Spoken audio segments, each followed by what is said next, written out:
Hello friends, welcome to my channel. இந்த வீடியோவில் ஒரு பிளாட் லோ பட்ஜெட்டுக்கு சேலுக்கு வந்திருக்கு. இன்வெஸ்ட்மெண்ட்காக ஒரு பிளாட் வாங்கி போகலாங்க ஐடியாவில் இருக்கீங்கன்னா இந்த பிளாட்டை நீங்கள் கன்சிடர் பண்ணலாம். இந்த பிளாட்டுக்கு லொக்கேஷன் பார்த்தீங்கன்னா நாமக்கல் டிஸ்ட்ரிக்ட் புதுச்சத்திரம் 6 புளியம்பட்டி இடத்துல இருக்குது.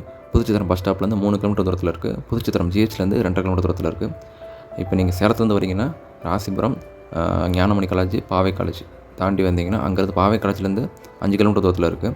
ராசிபுரம் வந்து ஒரு 10லேருந்து 12 கிலோமீட்டர் தூரத்தில் இருக்கும். இது பிளாட் பார்த்திங்கன்னா மொத்தம் சதுரடி 1000 ஸ்கொயர் ஃபீட்டு, 25க்கு 40ங்கிற சைஸில் இருக்குது. தெற்கு பார்த்த பிளாட்டு.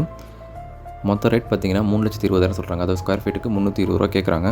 கண்டிப்பாக நெகோஷியபிள் தான். நீங்கள் ஸ்க்ரீனில் தெரியுற நம்பருக்கு கான்டாக்ட் பண்ணி கண்டிப்பாக நெகோஷியேட் பண்ணிக்கலாம். சைட் விசிட் பண்ணுங்கள், டாக்குமெண்ட் செக் பண்ணுங்கள், கண்டிப்பாக நெகோஷியேட் பண்ணிக்கலாம். ப்ளஸ் இது வந்து பஞ்சாயத்து அப்ரூவல் இருக்குது. இது வந்து 10 வருஷம் முன்னாடி லேண்டு வாங்கி போட்டுட்டாங்க.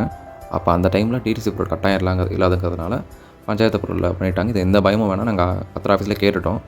கிரையை முடிச்சிக்கலாம், கண்டிப்பாக 100% முடிச்சிக்கலாம், எந்த பயமும் வேணாம்.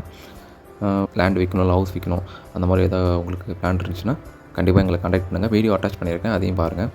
பார்த்துட்டு நீங்கள் வந்து ஸ்க்ரீனில் தெரியாத நம்பர் கான்டாக்ட் பண்ணி பேசிக்கோங்க. இவ்வளோ நேரம் வீடியோ பார்த்ததுக்கு ரொம்ப நன்றி. இந்த வீடியோ உங்களுக்கு யூஸ்ஃபுல்லாக இருந்துச்சுன்னா லைக் பண்ணிக்கோங்க. இந்த மாதிரி வீடியோ ஃபியூச்சரில் பார்க்கணும்னு நினச்சிங்கன்னா சப்ஸ்கிரைப் பண்ணிக்கோங்க.